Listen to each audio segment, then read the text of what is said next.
Now you have some time to look at questions 1 to 6.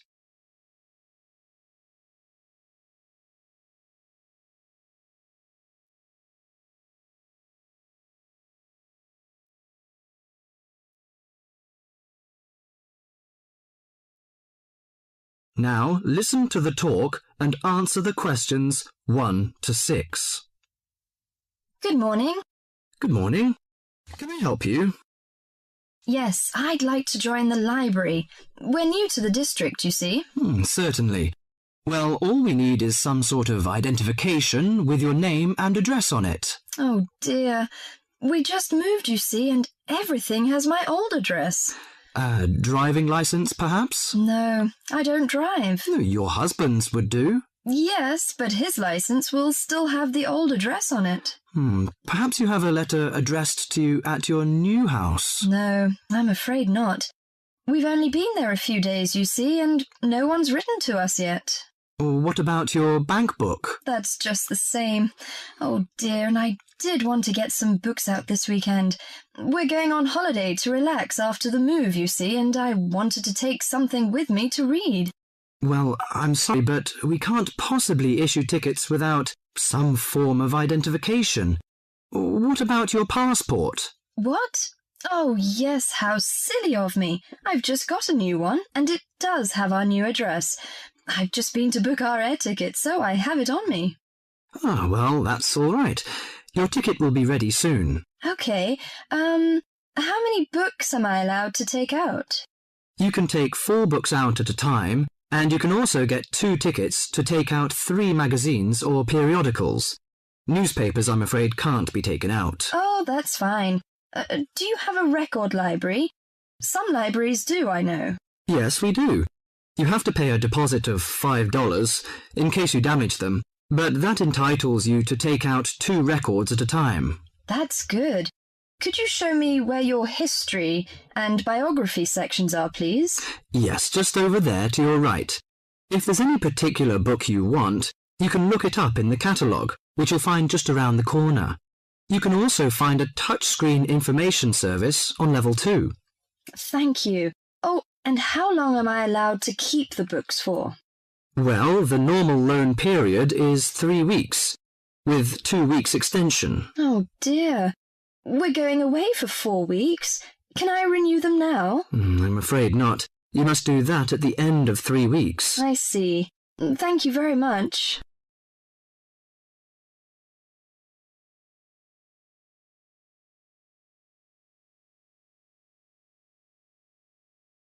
Before the talk continues, you have some time to look at questions 7 to 10.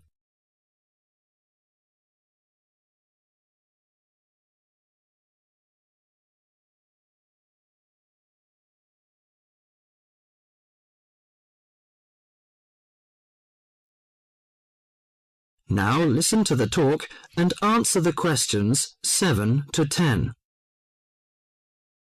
Well, let's go into some details. Your name, please, madam?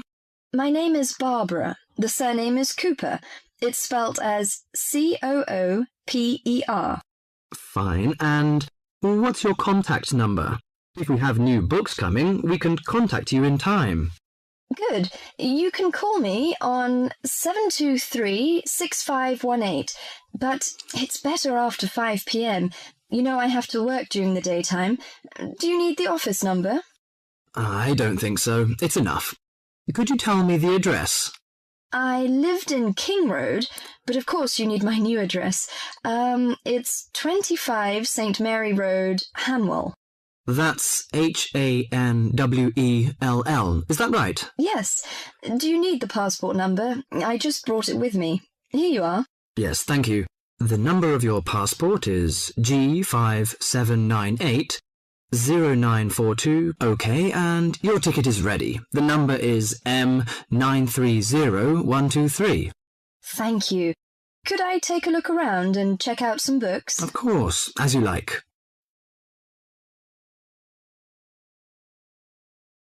That is the end of part 1. You now have half a minute to check your answers.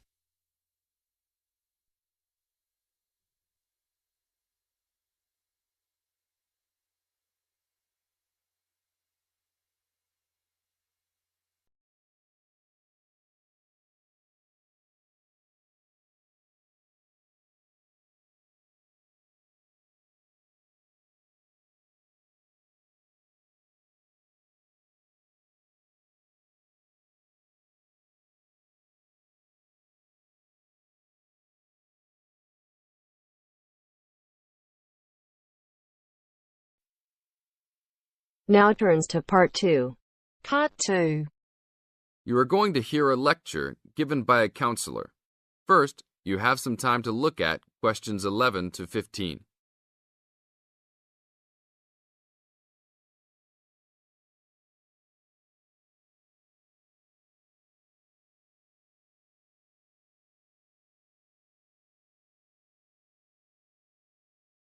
Now listen to the tape and answer questions 11 to 15. Hi, I am your counselor for this year. Today, we will visit the facilities available to you on our campus. As students, you should take advantage of everything you have available to you.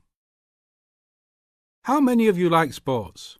Well, I hope most of you do, because our school has great sports facilities. We have an indoor gym with state-of-the-art equipment. First, I want to tell you about our basketball facilities. There are 2 basketball courts. Both are full court and open for student use. We offer basketball leagues that all students are invited to join. Just sign up with a team. Usually, there are games on the courts, but during league time, only the teams are allowed to use the courts. The basketball courts are open 24 hours a day. If you want a job, you can be a referee at the games. Next, I want to tell you about the tennis facilities. We have 5 tennis courts available for student use. The tennis courts are open every day, 8 a.m. until 10 in the evening. You should call ahead to reserve a court because they are very popular and can often be booked weeks in advance. There are rackets and balls available for rent at the front desk of the courts. There is an Olympic-sized swimming pool that is open for students and the general public. There are also showers and locker rooms available.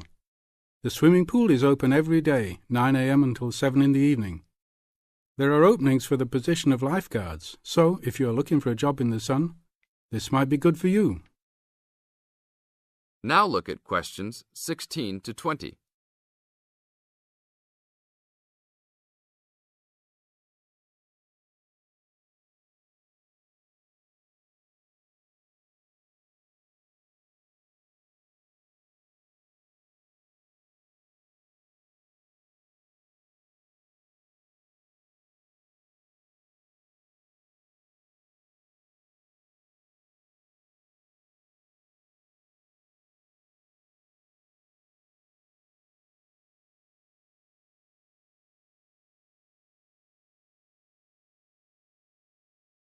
Now listen to the tape and answer questions 16 to 20.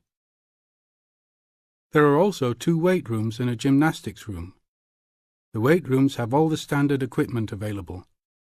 Please check with the gym to see the open hours because they vary from time to time. The gymnastics room is usually not open for individual users because there are almost always classes held in the room. However, if you are interested, you may sign up for gymnastics classes. Plus, if you like martial arts and boxing, we offer classes for everyone, from beginners to advanced students. Please check the schedule for availability. There is everything available, from Chinese wushu to Brazilian wrestling. I will talk for a brief moment about our library system.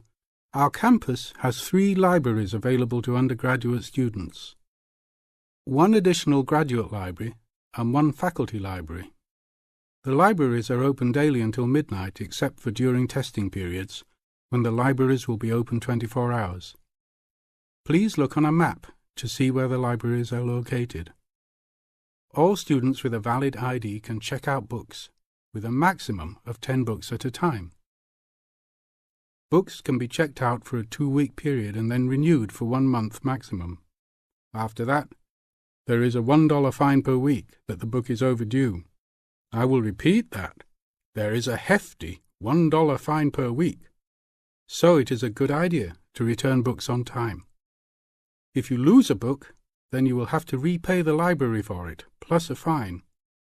If you damage a book, most likely you will have to repay the value of the book. So please, enjoy the library facilities, but take care of the school's belongings.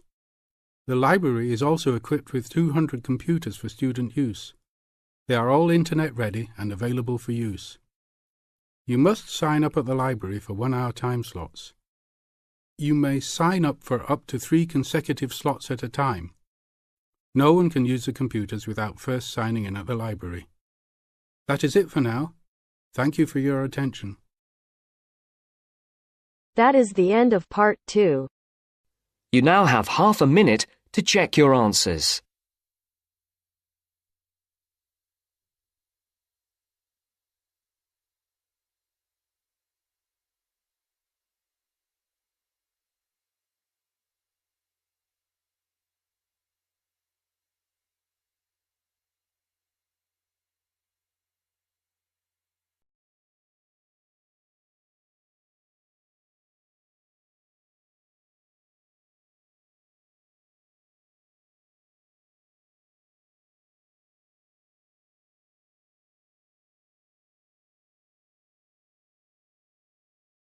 Now turns to part 3.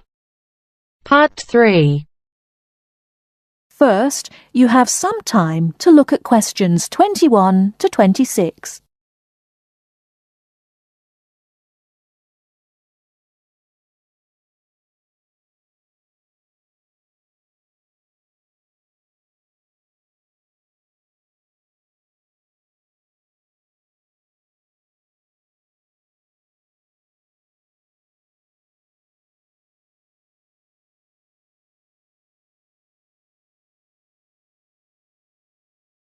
Now listen carefully and answer questions 21 to 26.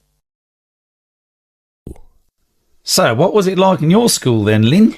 Well, South African schools are very different from schools in Australia. For a start, children don't start their schooling until they are 7, quite a bit later than schools in Australia. What about New Zealand, Gail? We're more like Australia. I can't believe children don't go to school until they are 7. When do the parents get any free time? Well, there's still the availability of kindergartens or play schools. It's just that formal education doesn't start until later. I don't think it's such a good idea for children to have to be too academic at such a young age. They should be able to just enjoy themselves. Well, yeah, but the first school children go to isn't really very academic. It's just an opportunity for children to learn a few basic social skills by playing and learning with other children. Yes, I'd agree with that. I guess being so close, Australian and New Zealand schools must be similar then. Well, I suppose they do share a lot of similarities, but there are also some differences. For example, children in New Zealand go through intermediate school, but in Australia there's only high school. That's right, isn't it, Pat? Yeah, I think so. What about South Africa, Lynn? Do you have an intermediate or high school? Oh, high school. And now the difference between Australian and New Zealand education is that although both countries have state schools and private schools, our private schools are very often run by religious groups, whereas New Zealand schools are secular. That's not true. There are quite a few religious schools in New Zealand. Oh, OK, maybe we are similar. Only a few South African schools have any religious connection, so I guess we're different. Most people go to state schools. Pat, is it true that some people from your country don't have to go to school at all? Well, that's partly true. Because of the geography of Australia, there are a lot of children who do not have access to schools, at least on a regular basis. Instead, they have a form of correspondence education, where the lessons are actually on the radio and the students send their work in by post. That way they get a lot of what they would if they were in the classroom, apart from the interaction. In New Zealand, not all students have to go to school either. Some parents have opted for homeschooling. Oh, is that like correspondence teaching? We don't really have that. Well, we do have correspondence schools, but homeschooling is different. With homeschooling, the parents teach the children and set them homework. They have to present a syllabus to their local education authority before they can do that, but it is becoming a more popular choice for some parents. I suppose it also suits parents' own commitments. I mean, they don't have to worry about collecting their children from school, and they can always teach over the weekend or in the evening if they want to. Is the school day normally quite long then? Not in New Zealand, but I think it can be in Australia. Yeah, that's right. I think Australia is unusual in that there are extracurricular activities which you have to go to.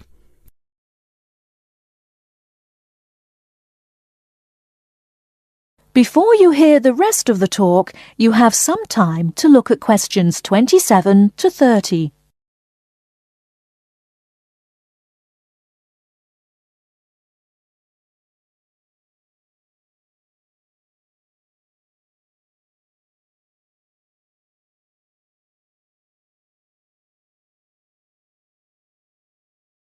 Now listen and answer questions 27 to 30. These are normally sport activities, but there are a few other options. We have activities after school for any student that is interested, but they aren't compulsory. What about in New Zealand, Gail? I had to do some sport every week. I didn't really like it, but it was part of the school day, so I guess that's not so bad. Anyway, I spent 2 years at boarding school, so things were a little different. Boarding school? What was that like? Well, the thing I remember most about it was the strict dress code. There were restrictions on everything. You had to wear a school uniform almost all of the time, and it had to be cleaned and ironed. The length of your skirt had to be no less than 1 inch above your knees when kneeling down. Sometimes we used to go out on school trips or just at weekends with a few friends, but whenever we were outside the school we had to wear a hat. There was one teacher who always used to give me extra homework because my socks weren't pulled up, and that was in the school late in the evening. I suppose it wasn't that bad, but at the time it felt like a prison. I kept getting into trouble for something. Most of the time I forgot something, normally my school badge. We had to wear that all the time, in the school and out, because it had our house colours on it. Wow, that doesn't sound like much fun. No, but it was a good education, I suppose.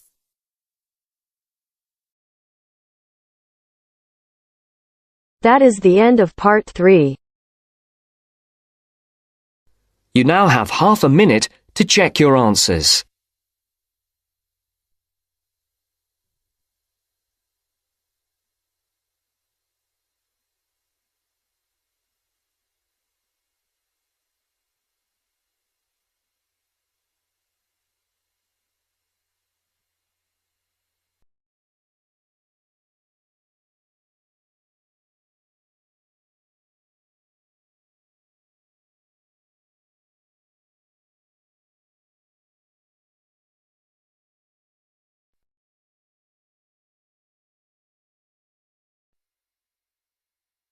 Now turns to part 4. Part 4. You are going to hear a conversation about using recorded delivery and registered post. First, you have some time to look at questions 31 to 40.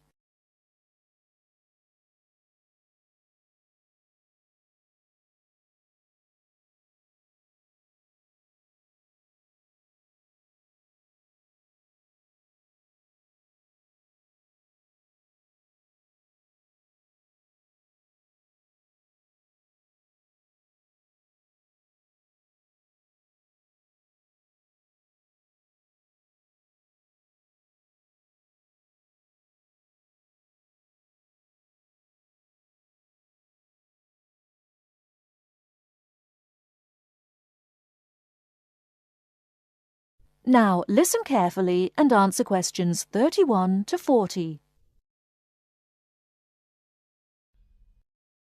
Tom, where are you going? To the post office. I'm going to send some packets to Leeds. Do you know the best way to send them? Well, if your need is for a record of posting and delivery rather than compensation for loss, recorded delivery is particularly suitable for sending documents and papers of little or no monetary value. Well, what can we send for recorded delivery? All kinds of inland postal packets except parcels, airway and railway letters and parcels. The service does not apply to mail for the Irish Republic. I see. How do I post them?